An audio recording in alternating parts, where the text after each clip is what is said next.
السلام علیکم ناظرین، ہم بات کر رہے ہیں رشید احمد صدیقی کی، جو انہوں نے علامہ اقبال سے اپنی ملاقاتوں کے احوال لکھے ہیں۔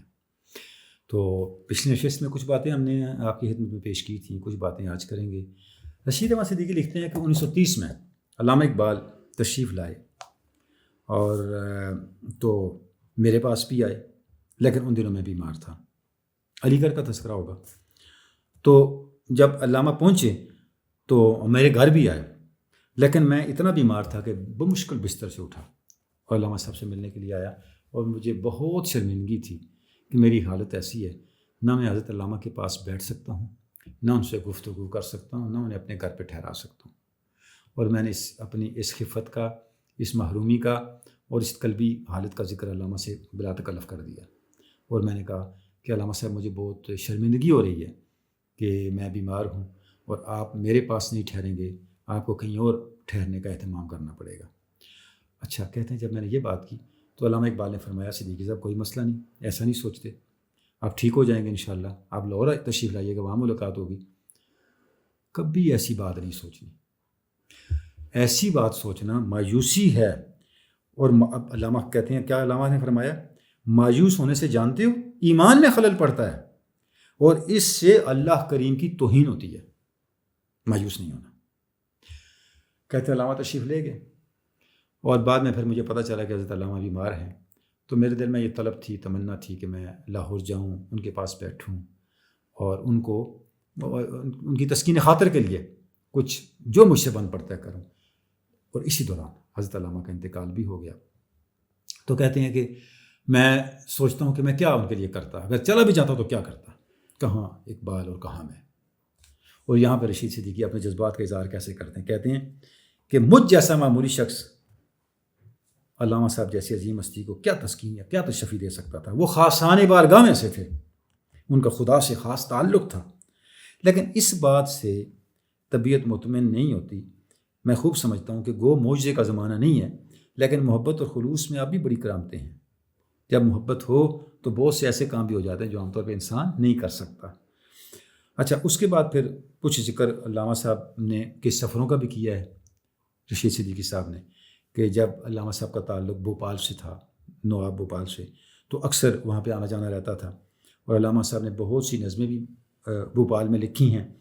اچھا، یہاں وہ کہتے ہیں کہ یہ ہمیں شکر گزار ہونا چاہیے سر راس مسعود کا اور نواب بھوپال نواب محمد حمید اللہ خان القاب ہی کا، کہ انہوں نے علامہ اقبال کو عزت دی۔ علامہ اقبال کی آخری جو ان کے ایام تھے، ان میں علامہ اقبال کے ساتھ ایک سپورٹ کا معاملہ ان کا تھا، اور ظاہر ہے نواب بھوپال کے ساتھ رابطہ کرانے میں سر راس مسعود کا بڑا کردار ہے۔ اسی سر راس مسعود کو بھی خراج تحسین پیش کر رہے ہیں رشید احمد صدیقی صاحب۔ اب ایک کمال جملہ لکھتے ہیں، فرماتے ہیں رشید صدیقی صاحب لکھتے ہیں کہ اگر انگریز قوم کی یہ شان ہے کہ وہ برطانوی سلطنت سے محروم ہونا پسند کرتی ہے، لیکن شخصیت کو چھوڑنا گوارا نہیں کرتی، تو کہتے ہیں میرا خیال یہ ہے اس سے کہیں بڑھ کے ہندوستان کے مسلمانوں کا یہ حال ہے کہ وہ ہر چیز قربان کر سکتے ہیں، اقبال سے جدا ہونا گوارا نہیں کر سکتے۔ تو لہٰذا جو نواب بھوپال نے علامہ اقبال کی سرپرستی کی، ان کی خدمت کی آخری دنوں میں، تو پوری ہندوستانی قوم، ہندوستانی مسلمان جو ہیں وہ نواب بھوپال کے شکر گزار ہیں۔ اب سر راس مسعود کے حوالے سے بڑی دلچسپ بات جو ہے وہ علامہ اقبال نے یہاں لکھی ہے۔ کہتے ہیں بڑی محبت تھی سر راس مسعود سے علامہ اقبال کو، اور جو راس مسعود کی بیوی ہے لیڈی مسعود، اس کو بھی علامہ اقبال سے بڑی عقیدت تھی، اور علامہ صاحب جب جاتے تو وہ بہت زیادہ خیال رکھتے نا اس کا، علامہ صاحب کی صحت کا، ان کے آرام کا بہت خیال رکھتے۔ اچھا، اور اب کوئی مسئلہ تھا لیڈی مسعود کا، سر راس مسعود کی اہلیہ کا، تو اس کے حل کے لیے علامہ صاحب نے بھوپال میں بڑے اصرار کے ساتھ ایک اہتمام کیا۔ وہ اہتمام کیا تھا؟ علامہ صاحب نے ایک بہت ہی خوش الحان قاری جو تھے ان کا اہتمام کیا، کہ ایک مقررہ وقت پہ وہ آتے تھے اور لیڈی مسعود کو قرآن مجید کی تلاوت سناتے تھے، اور اسی دوران لیڈی مسعود حاملہ بھی تھیں اور ان کی بچی کی پیدائش ہونے والی تھی۔ تو علامہ صاحب کا یہ اصرار تھا کہ ان دنوں ایام حمل میں لیڈی مسعود قاری صاحب سے قرآن مجید کی تلاوت ضرور سنیں، کیونکہ اس کا براہ راست اثر ہوگا پیدا ہونے والے نو مولود پر۔ ناظرین دیکھیں، یہ بھی علامہ اقبال کی شخصیت کے پہلو ہیں جن کو ہم بہت کم زیر غور لاتے ہیں، بہت کم ڈسکس کرتے ہیں۔ تو وہ اس کا بڑا اہتمام کرتے تھے۔ اچھا، اس کے بعد علامہ کہتے ہیں، اس کا مطلب یہ کہ وہ جو علامہ کے، اچھا رشید صدیقی صاحب اس کو کوٹ کر رہے ہیں ارمغان حجاز میں، جو علامہ صاحب نے لکھا ہے، یہ شام ما بروں آور سحر را با قرآن باز خاں اہل نظر را تمی دانی کی سوز کی رات تو دگر گوں کر تقدیر عمر را، کہ ہے دختر ملت، تو ہماری رات میں سے، ہماری شام میں سے سحر کو پیدا کر، اور اہل نظر کے سامنے قرآن مجید اس طرح پھر پڑھ جس طرح عمر کی بہن نے پڑھا تھا اور اس نے عمر کی تقدیر کو بدل دیا تھا۔ تیری قرات کا سوز بھی آج کے جو عمر ہیں، آج کے جو نوجوان ہیں، آج کے جو تیرے بھائی بیٹے ہیں، ان کے مقدر کو بدل سکتا ہے۔ تو اس کا مطلب ہے علامہ صاحب نے یہ شعر نہیں لکھے صرف، بلکہ یہ علامہ صاحب کا ایک تجربہ تھا، ان کا ایک یقین تھا جس کو انہوں نے ان شعروں میں بیان کیا ہے، اور اس کا عملی اظہار کس سے ہوا کہ جب انہوں نے لیڈی مسعود کے لیے قاری، بہت خوش رحان قاری کا جو تھے ان کا تقرر کروایا، اور ایک مستقل پابندی کے ساتھ۔ اور علی بخش کی یہ ڈیوٹی تھی کہ جب قاری صاحب آتے تو لیڈی مسعود کو وہ بلاتے اور بٹھاتے اور قرآن مجید سناتے۔ تو ایک مرتبہ ایسا ہوا، قاری صاحب بیٹھے انتظار کر رہے تھے اور لیڈی مسعود نہیں آئیں، تو علامہ صاحب نے علی بخش کو کہا، بھی کیا، کیوں آپ نے نہیں بتایا، کیوں لیڈی مسعود تشریف نہیں لائیں؟ تو علی بخش بڑا اکتایا ہوا بیٹھا تھا، اس نے کہا، جی روز میں کھینچ کے لاتا ہوں، آج وہ باغ چلی گئی ہیں پھول چننے کے لیے، تو میں اب کیا کروں؟ تو صدیقی صاحب کہتے ہیں، علامہ صاحب نے علی بخش کو کہا، نہیں، صبر، یہ کام بھی ساتھ ساتھ ہوتے ہیں، یہ تحمل سے کریں، پریشان نہیں ہونا، جب وہ آئیں تو ان کو لے کے قاری صاحب کے پاس آئیں۔ اچھا، اس کے بعد آپ دیکھیں، ایک یہ قرآن مجید کے ساتھ تعلق کے معاملات ہیں جی۔ یہاں ایک جملہ معترضہ کے طور پہ ایک اور بھی واقعہ انہوں نے بیان کر دیا ہے کہ جب مولانا محمد علی جوہر تاریخ خلافت کے دوران یورپ جا رہے تھے، تو ان کو جو لوگ سی آف کرنے آئے تو انہوں نے ان سے کہا کہ آپ کوئی کتاب ہی ساتھ لے جائیں، اتنا لمبا سفر ہے تو انسان پریشان ہوتا ہے، ذرا دل بہلانے کے لیے، طبیعت ادھر ادھر کرنے کے لیے کوئی ساتھی نہ تو بک ہونی چاہیے۔ تو مولانا محمد علی جوہر نے کہا تھا کہ آپ کے کہنے سے پہلے میں نے کتاب بھی اپنے ساتھ رکھ لی ہے دل بہلانے کے لیے۔ انہوں نے پوچھا، کون سی کتاب؟ تو انہوں نے کہا، قرآن مجید۔ یعنی ہمارے بڑے لوگوں کی دل کی تسکین جو تھی وہ اللہ کی کتاب تھی۔ اور مسافر کے اندر اقبال کا شعر اب مجھے یاد آ رہا ہے، میں یہاں ضرور پڑھنا چاہوں گا، جہاں علامہ کہتے ہیں کہ غیر قرآن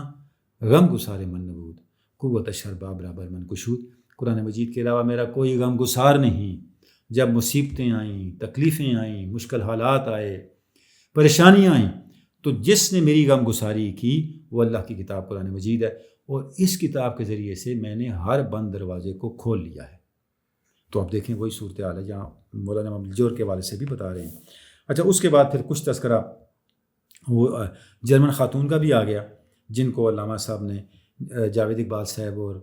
منیرہ بانو کی تربیت و نگہداشت کے لیے اپوائنٹ کیا تھا۔ ان کا تذکرہ بھی کیا ہے کہ کس طرح سے انہوں نے اس ذمہ داری کو سنبھالا،